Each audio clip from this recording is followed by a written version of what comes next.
Ma'am నెయ్యి విషయానికి వస్తే మీరు ఇందాక నెయ్యి గురించి చెప్పారు కాబట్టి చాలా మంది నెయ్యి ఫుడ్తో కాకుండా డైరెక్ట్ స్పూన్తో తింటూ ఉంటారు. అట్లా తీసుకోవడం మంచిదే అంటారా? తాగుతూ ఉంటారు.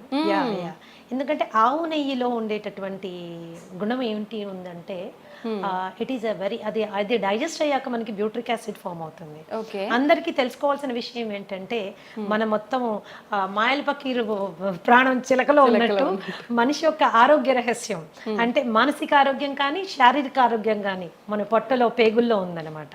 ఈ పేగుల్ని గట్ అంటారు. ఈ గట్లో 4300 రకాలైనటువంటి సూక్ష్మక్రిములు ఉన్నాయి. దీంట్లో మంచివి ఉన్నాయి, చెడ్డవి ఉన్నాయి. మంచివి ఎప్పుడు కూడా అధిక సంఖ్యలో ఉండడం మన ఆరోగ్యానికి చిహ్నం అన్నమాట. మంచివి పెంచడానికి అవసరమైనటువంటి తైలం నెయ్యి. సో నెయ్యి మీరు కూరల్లో వేసుకొని చేసుకోవచ్చు, అన్నంలో మొదటి ముద్దలో వేసుకొని తినచ్చు, గోరువెచ్చని నీళ్ళల్లో కలుపుకొని తాగొచ్చు, ఏదన్నా చేయొచ్చు. ఈ అన్ని రూపాల్లో మీరు తీసుకునే నెయ్యి మీ గట్ హెల్త్కి చాలా ఉపయోగపడుతుంది. ఆ నెయ్యి మరి ఎలాంటి నెయ్యి తీసుకోవాలి? That is an important question. Okay, ఆ నాటావు నెయ్యి అతి శ్రేష్టం. దాన్నే A2 ఘీ అంటారు. ఓకే, సో మనం ఇంట్లో చేసుకుని చాలామంది A2 పాలు కొనుక్కుంటున్నారు, పాలు కొనుక్కుంటున్నారు. మీరు తోడు పెట్టి మీరు తీసి మిగడ్లోంచి చేసే వెన్న నెయ్యి యూ కెన్ యూజ్ ఇట్. అది చాలా శ్రేష్టం అనమాట. ఓకే మ్యామ్, కొలెస్ట్రాల్ విషయానికి వస్తే లివర్కి కొలెస్ట్రాల్ వచ్చింది అని చెప్పి చాలామంది టెన్షన్ పడుతూ ఉంటారు కదా, దానికి ఎటువంటి ఆహార పదార్థాలు తీసుకుంటే? లివర్కి కొలెస్ట్రాల్ కాదమ్మా, it is actually called fatty liver. Fatty liver రెండు రకాలుగా ఉంటుంది, alcoholic fatty liver and non alcoholic fatty liver. ఇప్పుడు నాలాంటి దాని దగ్గరికి ఎవరైనా ఫ్యాటీ లివర్ ఆల్కహాలిక్ వచ్చారనుకోండి, actually as a therapist I'm happy. ఎందుకంటే ఒట్టి ఆల్కహాల్ బంద్ చేయించేస్తే ఫ్యాటీ లివర్ చాలా వరకు కంట్రోల్లో వచ్చేస్తుంది అనమాట. అది కేవలము ఆల్కహాల్ ప్రేరితంగా అక్కడ ఫ్యాట్ డిపాజిట్ అవుతుంది అనమాట. But non alcoholic fatty liver disease is very dangerous. ఇది రాముడు బుద్ధిమంతుడు అంటాడు కదా, స్మోక్ చేయడు, బయటకు వెళ్ళి ఏమి తినడు, ఇష్టం వచ్చినట్టు బిహేవ్ చేయడు, అలాంటి వాళ్ళకి వచ్చేటటువంటి ఫ్యాటీ లివర్ కండిషన్ ని non alcoholic fatty liver condition అంటారు. దానికి మనము చాలా ఆహారపరమైన జాగ్రత్తలు తీసుకోవాలి. మరి ముఖ్యంగా కార్బోహైడ్రేట్ విపరీతంగా తినడం తగ్గించేసుకోవాలి. అలాగే ట్రాన్స్ ఫ్యాట్స్ మనం తీసుకోవడం తగ్గించుకోవాలి. అలాగే LDL లెవెల్ కంట్రోల్లో ఉండేటట్టుగా మనం చూసుకోవాలి. ఈ ఫ్యాటీ లివర్ వచ్చిన వాళ్ళలో చాలా మందికి fatty liver is sometimes considered as a predisposing character for diabetes. అంటే షుగర్ రావడానికి ముందు చాలా మందికి ఫ్యాటీ లివర్ వచ్చేస్తుంది. దాన్ని చాలా తేలికగా తీసుకుంటారు. ఏం లేదండి, కాస్త ఎక్సర్సైజ్ చేయండి, కాస్త ఇలా ఉండండి, కాస్త అలా ఉండండి అని. That is not the way. You have to take it serious. ఎందుకంటే ఈ ఫ్యాటీ లివర్ స్టేజ్ 1 నుంచి స్టేజ్ 2, స్టేజ్ 2 నుంచి స్టేజ్ 3, అక్కడి నుంచి ఫైబ్రోసిస్, సిరోసిస్, క్యాన్సర్ వరకు వెళ్ళే అవకాశం ఉంటుంది. కాబట్టి దాన్ని ఈజీ తీసుకోవడానికి వీల్లేదు. So basic foods for example కీరా జ్యూస్ బ్రహ్మాండంగా పనిచేస్తుంది ఫ్యాట్లో లివర్ తీసేయడానికి. నిమ్మరసం, ద హంబుల్ నిమ్మరసం, కాస్టే లేదు దాన్ని. So health is actually very economic, inexpensive అనమాట. చిన్న అవగాహన మనం తెలుసుకుంటే we will able to do it అనమాట. అండ్ ఫ్యాటీ లివర్ ఉంది అని మనకి ఎప్పుడు డౌట్ వస్తుందంటే, కొద్దిగా కుడివైపు బొజ్జ అంటే చేతులు కాళ్ళు సన్నగానే ఉన్నాయి, పొట్ట మాత్రమే ముందుకు వస్తుంది. ఎస్పెషల్లీ కుడివైపు మనం చెయ్యి వేసుకునేలా అంటే కొద్దిగా గట్టిగా కూడా తగులుతోంది అంటే వెంటనే వెళ్ళి ఒకసారి ఫ్యాటీ లివర్ చెక్ చేసుకోవడం చాలా చాలా ఇంపార్టెంట్. డయాబెటీస్ వచ్చింది అనుకుంటే కూడా వచ్చిన డయాబెటీస్ డిటెక్ట్ అయిన తర్వాత కంపల్సరీ ఫ్యాటీ లివర్ వెళ్ళి చెక్ చేసుకోవడం చాలా ఇంపార్టెంట్. ఏ స్టేజ్లో ఉంది, దట్ ఈస్ ఇంపార్టెంట్. దాన్ని కూడా తగ్గించుకుంటూ వెళ్ళాలి మనం, దట్ ఈస్ ఇంపార్టెంట్.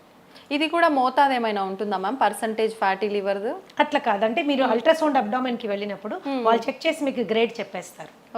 ఆ రిపోర్ట్ బట్టి మనకి స్టేజ్ 1లో ఉన్నారా, స్టేజ్ 2లో ఉన్నారా, స్టేజ్ 3లో ఉన్నారా తెలిసిపోతుంది. ఓకే మ్యామ్, డైరీ ప్రొడక్ట్స్ విషయానికి వస్తే ఏవి తీసుకోవాలి, ఏవి తీసుకోకూడదు? నిజంగా కొంతమంది చెప్తుంటారు డైరీ ప్రొడక్ట్స్ స్కిప్ చేయడమే మంచిది, ఇప్పుడు అన్నిట్లో హార్మోన్కి సంబంధించిన ఇంజెక్షన్లు ఇలాంటివన్నీ వస్తున్నాయి కాబట్టి అని.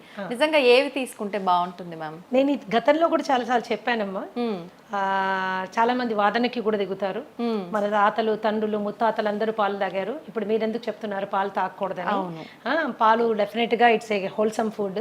మరి పిల్లలకి ప్రోటీన్ ఎలా వస్తుంది, పిల్లలకి పిల్లలకి మనకి కాల్షియం ఎలా వస్తుంది, ఇవి రెండు మనకు కావాలంటే పాలు తాగాలి కదా, మన చిన్నప్పటి నుంచి తాగాం కదా, ఇప్పుడు మీరు కొత్తగా ఇలాంటి వింత విషయాలు చెప్తున్నారు ఏంటి అని. సో తప్పులు మీరు చెప్పింది కూడా కరెక్టే. ఎప్పుడో మన తాతల తండ్రులంతా పాలు తాగారు, కానీ అప్పుడు ఆవులు వేరు, అప్పుడు పాలు వేరు. ఇప్పుడు ఆవులు వేరు, ఇప్పుడు పాలు వేరు. ఓకే, సో ఇప్పుడు చాలా సందర్భాల్లో మనం ప్యాకెట్ పాలు తెచ్చుకుంటే అవి అసలు పాలో కాదో మనకు తెలియదు. పాలల్లో నీళ్లు కలిపారనుకోండి, that is a healthy thing. అంటే ఓన్లీ నీళ్లు ఉన్నాయని సంతోషపడచ్చు మనం, కానీ నీళ్లు కాకుండా ఇంకెన్నెన్నో కలిపేస్తే అవి విషమై మనని ఎన్నో విధాలుగా మనని ఇబ్బంది పెడుతున్నాయి. మిల్క్ మీరు తీసుకున్నట్లయితే దాని ప్రోటీన్ కంటెంట్ కానీ, దాని కాల్షియం కంటెంట్ కానీ, నాన్ మిల్క్ సోర్సెస్ చాలా ఉన్నాయి. మీ మునగాకు తీసుకోండి, ఓకే, ఫర్ ఎగ్జాంపుల్ టేక్ మునగాకు. నువ్వులు తీసుకోండి, దానిలో ఉన్న కాల్షియం కానీ, దానిలో ఉన్న ప్రోటీన్ కానీ. మునగాకు పచ్చిదానికంటే కూడా ఎండు పౌడర్ ఏదైతే ఉంటుందో, మునగాకు పౌడర్ ఏదైతే ఉంటుందో బ్రహ్మాండంగా కాల్షియం లెవెల్స్ అన్నమాట. ఓకే, ఎన్నో రెట్లు పాల కంటే ఎక్కువగా ఉంటుందని. ఒక స్పూన్ రోజు తీసుకుంటే సరిపోతుంది. ఎలా తీసుకోవచ్చు మేడం కాంబినేషన్? మజ్జిగలో కలిపి తీసుకోవచ్చు, నీళ్ళలో కలిపి తీసుకోవచ్చు. దాన్ని పొడి కింద తయారు చేసుకుని కాస్త వెల్లుల్లిపాయలు, జీలకర్ర, ఎండుమిరపకాయలు వేసి దాన్ని పొడి కింద చేసుకొని అంత నెయ్యి వేసుకొని మొదట ముద్ద గట్టిగా కలుపుకొని తినచ్చు. టేస్టీ ఉంటుంది, హెల్త్కి హెల్త్ వస్తుంది. అయితే ఈ మిల్క్ ఇప్పుడు ఏం చేస్తుంది, మిల్క్ లో ఒక ప్రోటీన్ ఉంటుంది కేసిన్ అని. ఈ కేసిన్ చాలా మందికి ఎలర్జిక్ కండిషన్స్ ప్రొడ్యూస్ చేస్తుంది. చాలా మందికి కడుపులో అది డైజెస్ట్ అవ్వక గ్యాస్ కానీ, లేకపోతే ఇండైజెషన్ కానీ, అలాగే బెల్చింగ్ అండ్ బ్లోటింగ్ అంటారు, పొట్ట ఉబ్బినట్టు అవ్వడం కానీ, ట్రైన్ పుల్ రావడం కానీ, ఇవన్నీ జరుగుతాయి. ఎందుకు? కేసిన్ వాళ్ళకి డైజెస్ట్ అవ్వదు కాబట్టి, కేసిన్ డైజెస్ట్ అవ్వదు కాబట్టి. సో అలాంటి సందర్భాల్లో పాల అవసరం ఏంటి అసలు? అవును, ఒక స్టేజ్ దాటింది, టాడ్లర్ అంటాం, అంటే కాలు మీద నడవడానికి అలవాటు పడిన బిడ్డకి పాలు సంపూర్ణ ఆహారం కాదు. ఓకే ఓకే, అది అసంపూర్ణమైనటువంటి ఆహారం. పాలు ఎడిక్టివ్ ఇన్ నేచర్. మీరు బాగా తాగుతుంటే అది తాగాలనిపిస్తుంది, తాగకపోతే ఏదో వెలితిగా కూడా అనిపిస్తుంది.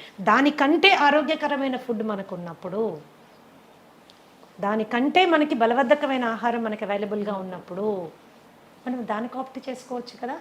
ఈ రోజు ఆవుల్లో పాలు పెరగడం కోసము విపరీతంగా ఇంజెక్షన్స్ వేస్తున్నారు, విపరీతంగా యాంటీబయాటిక్ యూజ్ జరుగుతూ ఉంది. Grass fed cow and grain fried cow అని రెండు రకాల కౌస్ మనం చూసుకుంటే, పచ్చిగడ్డి తిని ఆ పచ్చిగడ్డి పెంచడానికి కూడా ఏమాత్రం ఎరువులు వాడకుండా, పెస్టిసైడ్స్ వాడకుండా ఆర్గానిక్గా పెంచిన పాలు ఉంటాయి కదా, అవి అతి శ్రేష్టం. చాలా అరుదుగా లభిస్తున్నాయి, చాలా అరుదుగా, పచ్చిగడ్డే దొరకడం లేదు. గ్రెయిన్ ఫెడ్ మీరు తీసుకున్నారనుకోండి, వాటికి గ్రెయిన్స్ పెడతారు, యూనో ఎన్నెన్నో రకాలైన గ్రెయిన్స్ పెడతారు. ఎస్పెషల్లీ ఈ మధ్య కాలంలో అయితే కార్న్ పెట్టేస్తున్నారు, స్వీట్ కార్న్ పెడుతున్నారు. సో ఇవి ఏంటి అంటే పాల క్వాంటిటీ పెంచడానికి. చాలా మంది ఆ ఆవులకి పెట్టే దీంట్లో నూనెలు కలుపుతారు, ఎందుకంటే పాలల్లో వాళ్ళకి ఆయిల్ శాతము, ఫ్యాట్ శాతం ఎక్కువ రావాలని. మరి ఇలాంటి పాలు మనం తాగినప్పుడు అది మనకి it is going to harm us. అయితే ఇంట్లో మనం ఒక పాల ప్యాకెట్ తెప్పించుకున్నప్పుడు అది ఆవు పాల, గేదె పాల, ఆవులో గ్రాస్ తినిన ఆవా లేకపోతే గ్రెయిన్ తినిన ఆవా, యాంటీబయాటిక్ వేసుకుందా వేసుకోలేదా మనకి ఎలా తెలుస్తుంది? ఇవన్నీ కలిపారో లేదో మనకి ఎలా తెలుస్తుంది? తెలియదు. పైగా పాలు ఎప్పుడైతే ప్యాకెట్లో వస్తాయో, ప్లాస్టిక్ ప్యాకెట్లో వస్తాయో, ఆ ప్లాస్టిక్ కూడా మనకి ప్రమాదం. ఇంకోటి, కొంతమందికి ఏంటంటే ఎస్పెషల్లీ ఉద్యోగస్తులు 4-5 ప్యాకెట్లు కొనుక్కొని డీప్ ఫ్రీజర్లో పెడతారు, అవి గడ్డగట్టిపోతాయి. వాటిని మీరు ఎప్పుడైతే డీప్ ఫ్రీజ్ చేస్తారో, థాయింగ్ ప్రాసెస్ జరిగేటప్పుడు ప్లాస్టిక్ కూడా మెల్ట్ అయ్యి అందులోకి వస్తుంది. ఒకప్పుడు మేము చిన్నపిల్లలుగా ఉండేటప్పుడు గ్లాస్ బాటిల్లో వచ్చేది, that was safest milk. Seal అయ్యి గ్లాస్ బాల్ వచ్చేది, బాటిల్స్ తీసుకోగానే మేము చిన్నపిల్లలప్పుడు నాకు బాగా గుర్తుంది, ఆ మూత తీసి పైన ఉన్న వెన్నంతా వేలుతో తీసుకుని తినేవాళ్ళం. ఇప్పుడు అలాంటి కండిషనే లేదు. సో పాలుని వాడకం ఎంత తగ్గిస్తే అంత మంచిది. అయితే పెరుగు దగ్గరికి వచ్చినా, మజ్జిగ దగ్గరికి వచ్చినా ఏ రెస్ట్రిక్షన్ లేదు. It is better than milk అన్నమాట. మీరు పెరుగుగా తిన్నా పర్వాలేదు, మజ్జిగగా తిన్నా పర్వాలేదు. కొద్దిగా పుల్లబడిన మజ్జిగ ఇంకా బెటర్. పుల్లబడిన మజ్జిగ చాలా బెటర్. అందుకనే మిల్క్ని అవాయిడ్ చేయడం బెటర్. ఎందుకంటే మనకు వచ్చే ప్యాకెట్ గురించి మనం ఆలోచిస్తాం, కానీ అందులో వచ్చిన పాలు మనకి దాకా రావడానికి ఎన్ని పద్ధతులు అవలంబించారో మనకు అవగాహన లేదు. Today it is a very common thing to give oxytocin injection for cows. Oxytocin injection దేనికి ఇస్తారు? వింటే మీరు బిత్తరపోతారు. పాల పొదుగులోంచి పాలు పిండేటప్పుడు ఈజీగా పాలు బయటికి రావడం కోసము ఆ ఇంజెక్షన్ ఇస్తారు. మనకు కూడా ఆక్సిటాసిన్ ఇంజెక్షన్స్ ఇస్తుంటారు. మన ఎప్పుడు యూస్ చేస్తారో తెలుసా మీకు? డెలివరీలో బిడ్డ ఈజీగా బయటికి రావడానికి కోసం యూస్ చేసేటటువంటి ఇంజెక్షన్ ఆక్సిటాసిన్ అన్నమాట. కండరాలు లూజ్ అయ్యి బిడ్డ ఈజీగా బయటికి రావడానికి. యానిమల్స్ కి కూడా ఆక్సిటాసిన్ ఇంజెక్షన్ దానికోసమే ఇస్తారనమాట. బట్ దేనికి వాడుతున్నాం ఈరోజు? ఈజీగా అంటే అది పిండడానికి కూడా మనకు ఓపిక లేదనమాట. దాని బిడ్డను తాగనివ్వడం లేదు మనము. దాని బిడ్డ నోటికాడ పాలు మనం గుంజుకుంటున్నాం. అది కూడా ఈజీగా రావడం కోసం కెమికల్ ఇంజెక్షన్స్ ఇస్తున్నాం. మరి ఇలాంటి పాలు తాగడం అవసరమా? అక్కర్లేదనే చెప్పాలి మ్యామ్. సో ఎన్ని ఇట్స్ డైరీ అండ్ ఆవు మీద జరుగుతున్నటువంటి ఘోరాల గురించి అది డిఫరెంట్ స్టోరీ. దాని గురించి మాట్లాడుకుంటే పాలు చూస్తే కూడా భయపడిపోతా ఉన్నాడు. అమ్మో బాబాయ్ ఇంత కష్టమైన పాలు మనకు అవసరమైంది అని. That is as simple as that. పాల కంటే బలబద్ధమైన ఆహారం చాలా చాలా ఉంది. You can go towards it. అవి తీసుకోవచ్చు. ఆల్టర్నేట్ మిల్క్స్ కూడా ఉన్నాయి. మీ బాదం మిల్క్, తర్వాత ఈ కోకోనట్ మిల్క్, దాని తర్వాత యూ హ్యావ్ కాజు మిల్క్, రాగి మిల్క్, జొన్న పాలు, మిల్లెట్ పాలు, ఇలా మనకు చాలా ఉన్నాయి. Which are more nutritious. పాలు దేనికి తాగెత్తున్నామో ఆ న్యూట్రిషన్ ఇవ్వగలిగినవి, ఇంకా ఎక్కువ శాతంలో ఇవ్వగలిగిన పాలు మనకు చాలా ఉన్నాయి. ఓకే. ఇంకా కొంతమంది అడుగుతూ ఉంటారు నన్ను, మేడం పాల ప్యాకెట్లో పాలు తీసుకోమంటారా, లేకపోతే టెట్రా ప్యాక్ తీసుకుంటే ఏమైనా ప్రాబ్లం వస్తుందా? టెట్రా ప్యాక్ మీద చాలా హెవీ రీసెర్చ్ జరిగిందమ్మా. టెట్రా ప్యాక్ లో పాలు రీసెర్చ్ చేసినప్పుడు, ఫ్రెష్ మిల్క్ చేసినప్పుడు డెఫినెట్ గా టెట్రా ప్యాక్ లో ఉన్న పాలలో పోషక విలువలు తక్కువ ఉంటాయి అనేది నిర్వివాదాస్పదం. You don't have to discuss about it. It is clear. ఎందుకు అలాగా? పాలు అవి పాస్చరైజ్ చేస్తారు అండ్ హోమోజినైజ్ చేస్తారు. హోమోజినైజ్డ్ అండ్ పాస్చరైజ్డ్ మిల్క్ ఎప్పుడైతే హీట్ చేసి కూల్ చేస్తారో దాంట్లో పోషక విలువలు తక్కువ అయిపోతాయి. కాకపోతే టెట్రా ప్యాక్ లో మీరు తీసుకున్నప్పుడు ఏంటంటే హైజీన్ అండ్ శానిటేషన్ ఎక్కువ, ఇన్ఫెక్షన్ కాజింగ్ జర్మ్స్ కానీ అది మనకి ఉండదు. పైగా ఏమీ అడిటివ్స్ యాడ్ చేయరు దాంట్లో. ఏమి దాన్ని ప్రిజర్వ్ చేయడానికి ఏమీ బయట నుంచి యాడ్ చేయరు. సో పోషక విలువల ఫ్రెష్ మిల్క్ కంటే కొంచెం తక్కువైనా అది సేఫ్ మిల్క్ కాబట్టి టెట్రా ప్యాక్ లో మిల్క్ వాడుతూ ఉంటారు. That is how it is. ఇప్పుడు ఫ్రెష్ గా తీసుకున్న పాలు వి డోంట్ నో దాంట్లో ఏమేమి ఉన్నాయో తెలియదు. అందులో ఎన్ని పెస్టిసైడ్ రెసిడ్యూస్ వస్తాయో తెలియదు, ఎన్ని మాన్యూర్ రెసిడ్యూస్ వస్తాయో తెలియదు, బ్యాక్టీరియల్ ఇన్ఫెస్టేషన్ కానీ వైరల్ ఏదైనా మైక్రో ఆర్గానిజం ఉందేమో మనకి తెలియదు. రెండు తెల్లగానే ఉంటాయి అంతే. మనం పాల రూపంలో తీసుకునే వాళ్ళకైతే ఆల్టర్నేట్ ఆప్షన్స్ చాలా ఉన్నాయి మీరు చెప్పారు. కొంతమంది తెల్లారితే కానీ టీ లేనిది వాళ్ళకి తెల్లారదనే వాళ్ళు చాలా మంది ఉంటారు. అలాంటి వాళ్ళ పరిస్థితి ఏంటి మ్యామ్? టీ కాఫీ అనేవి దేనికి తాగుతాం? నా పద్ధతి ఏంటంటే దేనికైనా ఏ పద్ధతికైనా ఎందుకు అని ముందు తెలుసుకుంటే అది మనకు అవసరమా లేదు అని నిర్ణయం తీసుకోవచ్చు. రైట్. ఓకే. మన డైలీ లైఫ్లో మనకున్న స్ట్రెస్ మూలాన చాలా మందికి హెడేక్స్ రావడము, ఆ స్ట్రెస్ మూలాన మైగ్రేన్స్ రావడము, డల్ గా ఫీల్ అవ్వడము ఇవి అవుతాయి. టీ అండ్ కాఫీలో ఏముంటుంది? కెఫీన్ ఉంటుంది. ఈ కెఫీన్ ఏం చేస్తుంది? నర్వస్ సిస్టమ్ ని టెంపరీగా ఉత్తేజపరుస్తుంది. ఓకే. టెంపరీగా ఉత్తేజపరుస్తుంది. ఎప్పుడో ఒక రోజు ఒక గుక్క తాగినంత మూలాన మనకి పెద్ద వదిలేదు. అది అలవాటు చేసుకుంటే it is addictive in nature. It is addictive in nature అనమాట.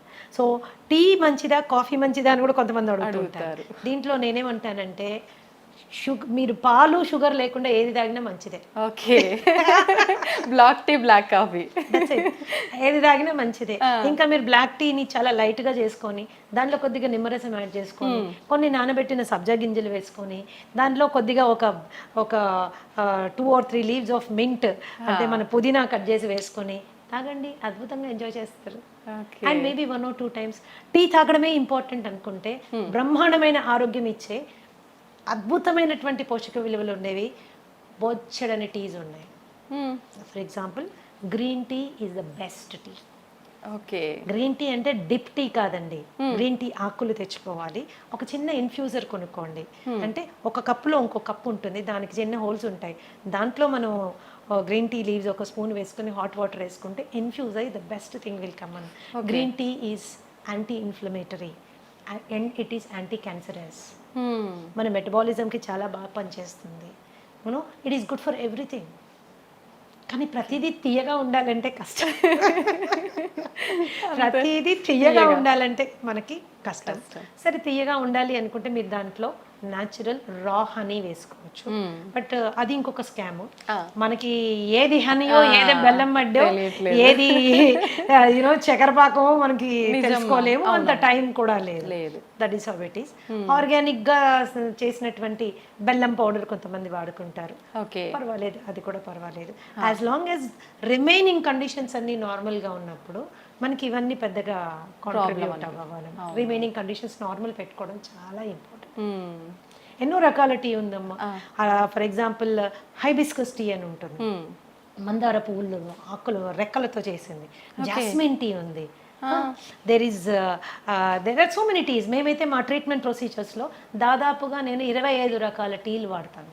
ఓకే, ఇవి మంచి ఆరోగ్యం వైపు నా క్లయింట్స్ అందరినీ తీసుకెళ్ళడానికి చాలా ఉపయోగపడుతుంది. మచ్చా టీ అని ఉంటుంది. ఫైబ్రాయిడ్స్ ఉన్నవాళ్ళు, యూటరైన్ ప్రాబ్లమ్స్ ఉన్నవాళ్ళు, మెన్స్ట్రల్ సైకిల్ రెగ్యులర్గా లేని వాళ్ళు ఇలాంటి టీ తీసుకోవచ్చు. సాంఫ్ టీ అని ఇస్తాము. డైజెషన్ సరిగ్గా లేని వాళ్ళు, అరుగుదల చాలా తక్కువగా ఉన్నవాళ్ళు, తినగానే వాళ్ళకి విపరీతమైన ప్రాబ్లం ఉన్నవాళ్ళు, కాన్స్టిపేషన్ ఉన్నవాళ్ళు, వీళ్ళందరికీ సాంఫ్ టీ ఇస్తాము. Okay, like asthma, breathing problems ఉన్నాయి అండ్ డైజెషన్ ఇష్యూస్ ఉన్నాయి, ఇలాంటి వాళ్ళకి జింజర్ టీ ఇస్తాము. అలాగే ఆకుల టీ తీసుకున్నారంటే అది పెద్ద టాపిక్ అన్న. దాదాపుగా 100 రకాల టీస్ గురించి మనం మాట్లాడుకోవచ్చు. అవి మనకి ఎంత చీపు, ఎంత హెల్త్ ఇస్తాయి అన్న దాని మీద క్లియర్గా డిస్కస్ చేసుకోవచ్చు అనమాట.